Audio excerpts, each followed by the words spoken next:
రాత్రిపూట నిద్రలో కొన్ని సెకండ్స్ శ్వాస ఆగిపోవటం మళ్ళీ మొదలవటం ఇది తేలిగ్గా తీసుకునే విషయం కాదు. Sleep apnoea. కానీ ఈ సమస్యతో కేవలం నిద్రకే కాదు, క్యాన్సర్కి సంబంధం ఉందని మీకు తెలుసా? ఇప్పుడు దీని గురించి మనం తెలుసుకుందాం.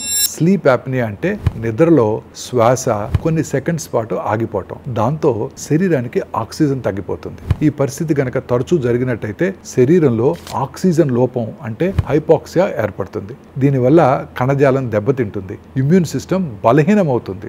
చాలా పరిశోధనల ప్రకారం స్లీప్ యాప్నియా ఉన్న వాళ్ళలో బ్రెస్ట్, లంగు, ప్రాస్టేట్ క్యాన్సర్స్ ప్రమాదం ఎక్కువగా ఉండొచ్చంట.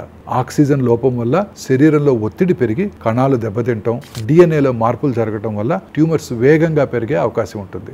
నిద్రలో గట్టిగా గురక పెట్టడం, శ్వాస ఆగిపోవడం వంటి లక్షణాలు కనుక కనిపించినట్టయితే వెంటనే డాక్టర్ని సంప్రదించండి. ఇక సిపాప్ మెషిన్ ఉపయోగించడం, బరువు నియంత్రించడం, సరిగా నిద్రపోవటం వల్ల క్యాన్సర్ ప్రమాదం ఖచ్చితంగా తగ్గించవచ్చు. మంచి నిద్రతో జీవితం సురక్షితంగా ఉంటుంది.